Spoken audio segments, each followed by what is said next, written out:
Right, perfect. So this document was put together for the 10 years between 2017 and 2027. And it looked at 11 different countries, and they were looking at what the need was for project managers going forward. And what they found out is that there was almost 90 million people that would be needed in project management roles. And this was before we had any of the nonsense that happened with COVID-19 or coronavirus. So you can well imagine that that number has increased quite significantly because of all of the problems that have arisen with COVID, followed by the inflation, the interruptions with the logistics supply chains. There are many, many areas which are crying out for project managers at this point in time. The sectors that these huge amount of people is divided into is largely in the manufacturing and construction industry. That is where almost 10 million project managers are going to be needed. This is across 11 different countries, and I'll show you the countries on the very next slide. There are over 5.5 million project managers that are needed in information services and publishing, and almost 5 million in the financial and insurance line. Well over 1 million in the management and professional services, and then a handful of people in utilities, oil, and gas. Here are the 11 different countries that the report covered. And you can see these are countries all over the world. We've got China, we've got the US, the two major and great areas. We also have India, India with over 1 billion people present there.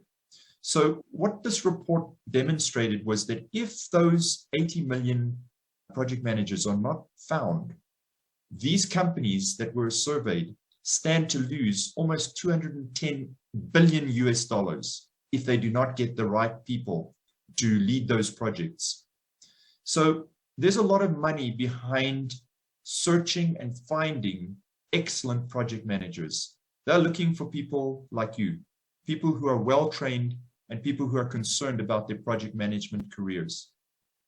So what kind of project managers are they looking for, and what are the skills that are sought after at the moment? They're looking for project managers who are agile. What does agile mean? People who are able to be flexible, who can adapt to new situations very easily. They're looking for project managers who understand risk very well. And they're looking for project managers who are great at stakeholder management.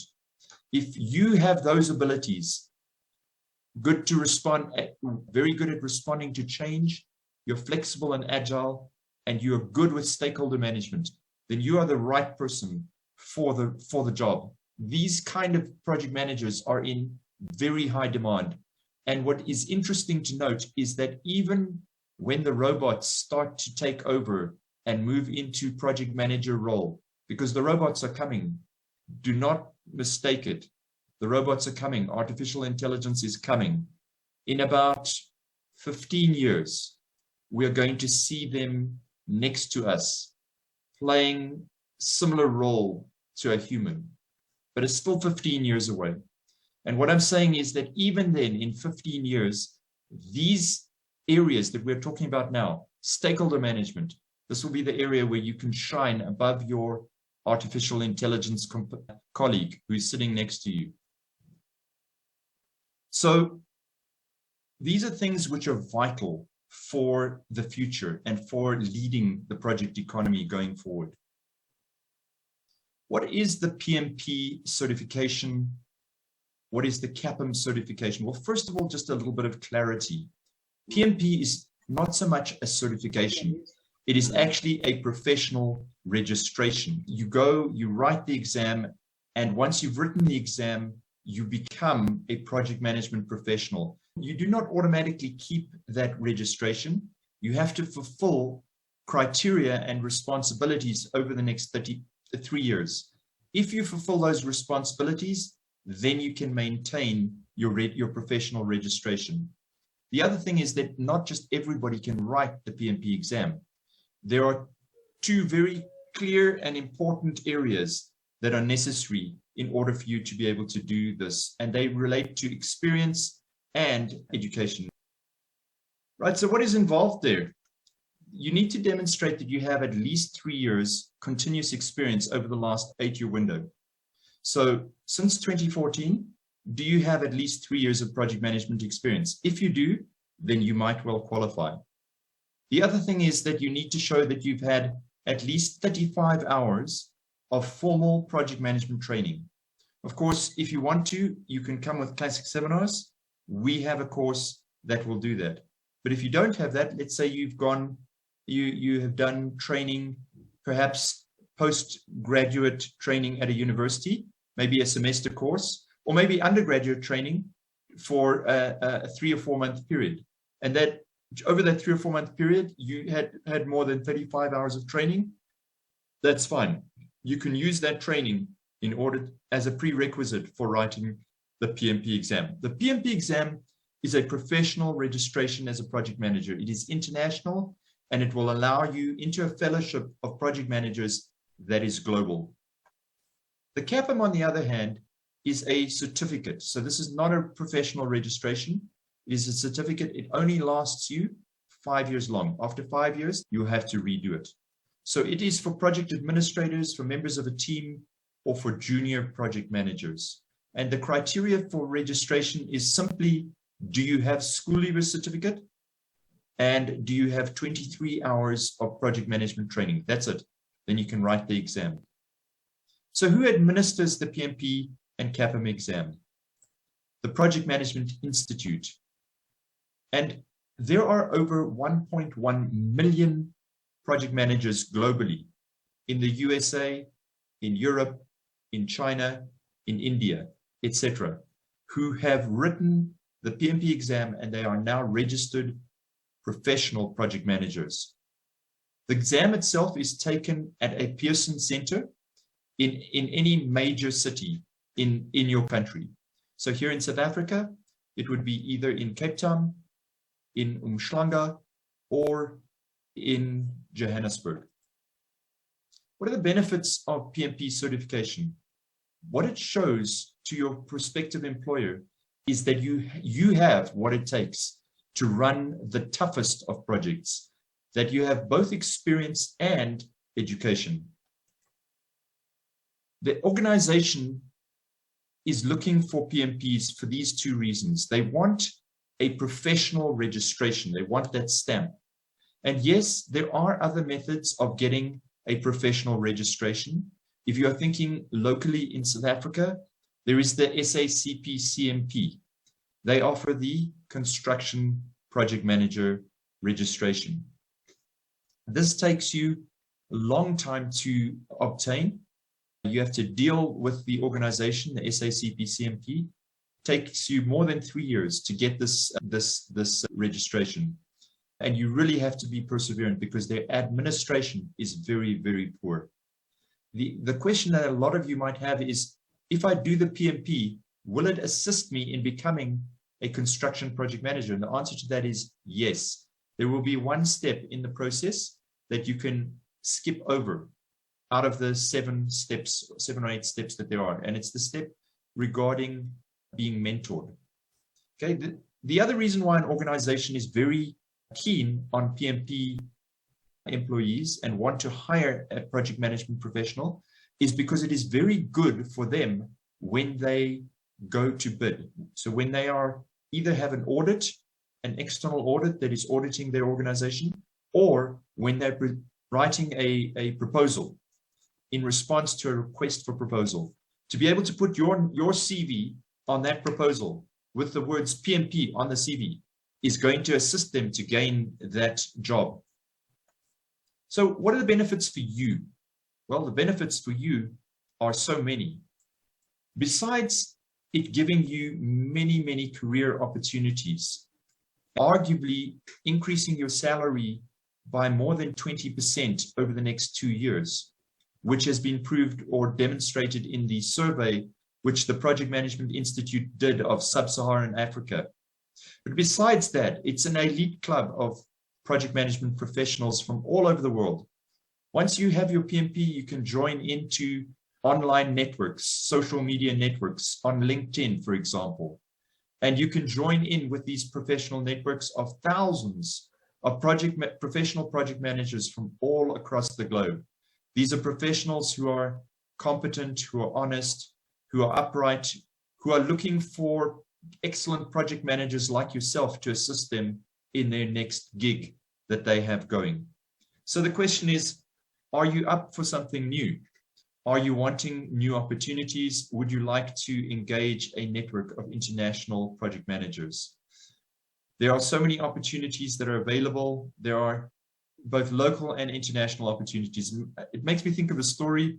One of my students about 6 years ago, his name was Mr. Forbeck, and he ended up writing his PMP exam and he passed first time like most of our students. He very quickly was on a plane and landed in the UK. It was about 2 years later that I was doing a trip across there to visit a client in Coventry in the UK. And I called Mr. Forbeck up and I said, hey, Eric, how about getting together? We connect a bit. So he's like, yeah, let's do that. So I joined him at the top of the 10th floor of the Battersea Power Station overlooking the Northern Line. He was responsible for the underground train, the expansion of the Northern Line. And we were talking there about his project. So just an example of what getting your PMP can do for you. It can give you wings, give you opportunity to move and to experience other projects in other places. So what is the Project Management Professional Exam Content Outline? This is the only basis for the PMP exam. The Project Management Institute compiles it. It gets updated every 4 years. The last one was produced in June of 2019 and was applied in January of 2021 to the exam. The way it's produced is through a survey that gets sent out to thousands and thousands of project management professionals like yourself. The exam has been in effect since January of 2021. It changes every 4 years. The old exam prior to 21 had mainly process-oriented material. So when I say process-oriented material, things that had to do with quality management, things that had to do with cost management and scope management and schedule or time management. So it was all around the different processes that are necessary for project managers to know. Now, in the new exam, we have a 50% new component on agile and hybrid projects. The type of questions has also changed. We don't just have multiple choice questions on the exam now. We also have matching questions where you drag and drop from the left to the right to match the list on the left to the items on the right. We also have a picture where you have to click the right place on the picture in order to identify the correct spot. And then also 1 or 2 situations where you might have to type something in using the keyboard. That is not very common though, I must just say. So the new exam is based around the PMI talent triangle. Now the talent triangle has been around since more or less 2012, and it was originally devised in order to explain to project managers the various aspects of skills and competencies that they needed in order to be an excellent project manager. So being an excellent project manager is not just about the left-hand side, the technical management of projects, which relates to things like being able to draw a good Gantt chart, or being able to put together a good quality control plan, or being able to draw an S-curve or a cash flow. If you're able to do all of those things, then that is just one of 3 different legs that you need. You also need the other leg on the right-hand side, and that is the leadership or people-oriented soft skills, where you know how to negotiate with people, you know how to manage conflict, you know how to lead and direct people, and how to envision and maintain an excellent vision for people so that people are willing to follow. So that's the second leg. The third leg is the domain of strategic and business management, the business environment domain. Now, as you can see, these 3 legs of the triangle relate to the 3 domains of the exam. So domain 1, which is the leadership or people domain, represents 42% of the exam questions. Domain 2, the technical project management or process related side of the talent triangle, represents 50% of the exam questions. And then finally at the bottom, the strategic and business management or business environment segment, which relates to 8% of the exam questions. Now, on the right-hand side, you can see a little bubble which says there is quite a lot of material now which is no longer contained in the PMBOK guide. Now, you may well be saying, well, what is the PMBOK guide? I'm so glad you asked that question. There we have a definition or explanation of what the PMBOK guide is. It's right here. It's the project management body of knowledge. Okay, this over here, project management body of knowledge. Okay, so each letter PMBOK is part of the acronym, and this is not the only book that is necessary if you're going to be writing the PMP exam. All 10 of these books is important, and they are not thin little pamphlets. The third book there is over 1,100 pages. If you were to buy each of these books and stack them from the ground up, they will reach well beyond your knee, somewhere halfway up your thigh, and it will take you months and months to read all of these 10 books. However, I can give you some hope here. If you do plan on joining Classic Seminars exam prep class, we have gone through these books, we have summarized them, and we have condensed them into our lever arch file. So what are the requirements to write the PMP exam? Well, you either need a school leaver certificate, and then if that is all you have, if you do not have an NQF7, then instead of 3 years, you need 5 years. So if you only have a school leaver certificate, you will need 5 years of project management experience within the last 8 years. So since 2014, you need to show 5 years of leading and directing projects. Not necessarily with the title of project manager. You could have been a project engineer. You could even have been project coordinator. You also need 35 hours of formal project management training, which is equivalent to 5 days. Now, if you have an NQF7, then you only need 3 years of project management experience. After you are sure of those prerequisites, the next thing is you need to make an online application on the Project Management Institute. Once you're accepted, you need to pay $555 US. That fee is excluding VAT, so you have to add VAT onto that. Then you will have 12 months in which to write the exam. During that 12 months, you can write 3 times. In other words, you can write the first time and fail, then you can write the second time and fail. You still have 1 more time, and you can write that 1 time. If you've written all 3 times, then you need to wait for the end of the 12 months before you can write a 4th time. And there are various places you can write. My recommendation is do not write it online on your computer. That is possible, but my recommendation is do not try that. Rather go to the physical location to go and write. It's 230-minute exam, and it is 180 questions in total. Here is the differences between the 2 versions of the PMBOK guide. On the left-hand side, you have PMBOK Guide Edition 6. On the right-hand side, PMBOK Guide Edition 7. PMBOK Guide Edition 6 had the 5 process groups: IPEC, initiating, planning, executing, monitoring, control, and closure. Now, some of you are very familiar with that. It also has the 10 knowledge areas: integration management, scope management, schedule management, cost, quality, resource, communication, risk, procurement, and stakeholder.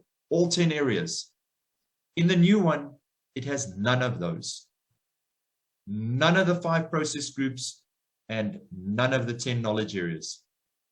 The old one used to be over 700 pages long. The new PMBOK is 250 pages. It has gone on diet. They have taken more than 450 pages out. They've ripped them out. So where are those 450 pages? What they've done is they took the content of those 450 pages and they put it online. So we now have an online tool called Standards Plus. Standards Plus is a tool where all of that process related, the 49 processes, have been put into that tool, and it is available for you when you register on the Project Management Institute website. The new PMBOK deals with the 8 performance domains of team, stakeholder, lifecycle planning, navigating uncertainty and ambiguity, delivery, performance, and project work. It also deals with the 12 project delivery principles. The Delivery principles involve stewardship, team, stakeholders, value, holistic thinking, leadership, tailoring, quality, complexity, opportunities and threats, adaptability and resilience, and change management. So here is a diagram of the 49 processes, and it will assist you to get up to speed with domain 2, which represents 50% of the exam. The linkages between those 49 processes are more than 650 links between all 49 processes. So what we at Classic Seminars have done, we have reduced and reworked the diagram and reworked it. It is now in version 8. So this that you're looking at here is version 8 of this diagram. We made it as simple as we can as an entry point for understanding the other 650 to 700 links that are not present on this page. So understanding the PMBOK guide, as I've already mentioned, PMBOK stands for Project Management Body of Knowledge. It's compiled by PMI.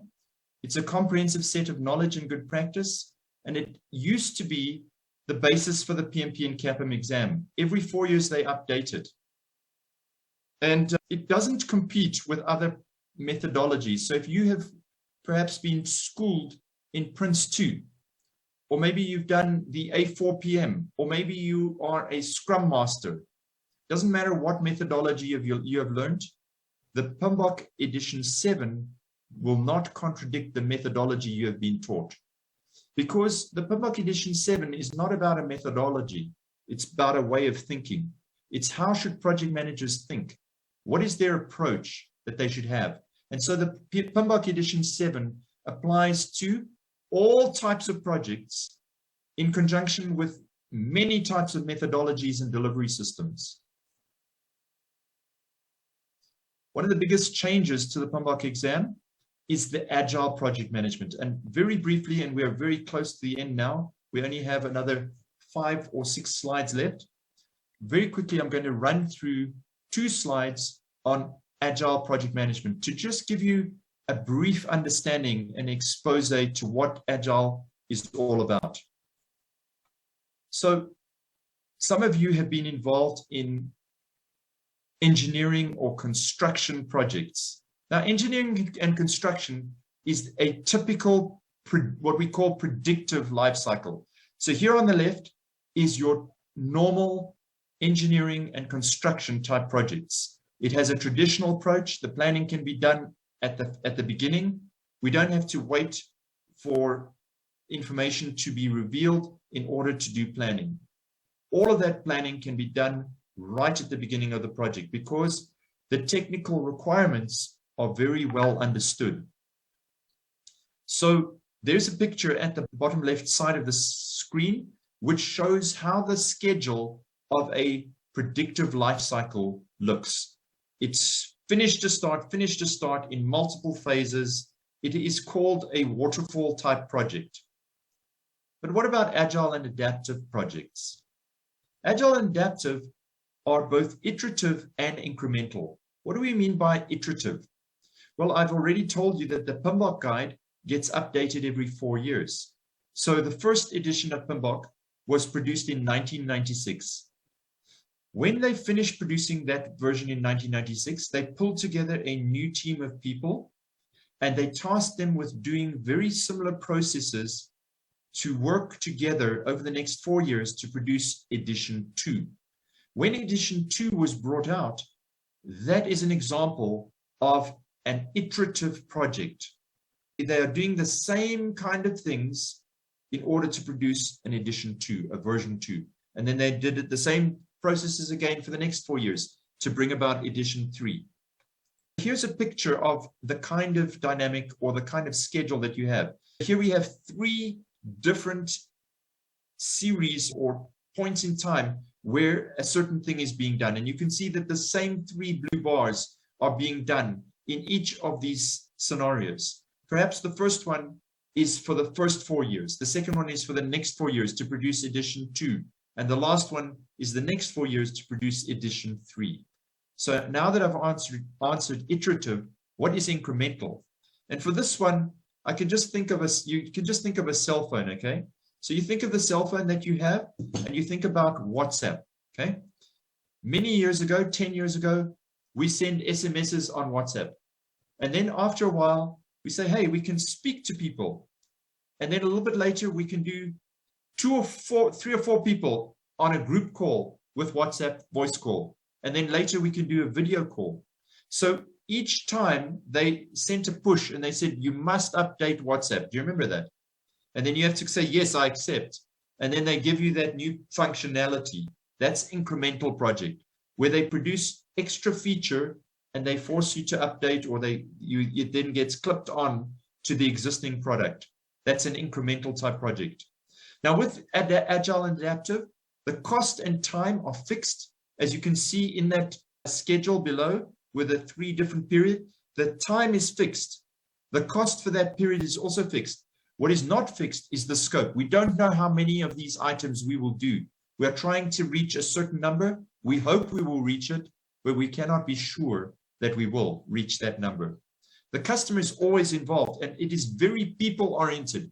Agile is very people-intensive. We are face-to-face. The client has given us somebody in our team that is from the client, and they are constantly representing the client on our team, and they can make a change tomorrow. When we are together, they say, okay, no, we're not doing this. We're going in a slightly different direction. And then we need to take what they say, and we need to be flexible and able to adapt based on what the client is saying on that day. The client is constantly involved. The team can change, and it's very good for projects with lots of unknowns. Now, as a question to see whether you understood the difference between predictive and agile, let's rewind the clock. We go back to January of 2020, okay? Or let's say February of 2020. COVID has not come to South Africa yet, okay? And you are in charge of the Coronavirus Command Council for the president. Which of these 2 approaches will you use and why?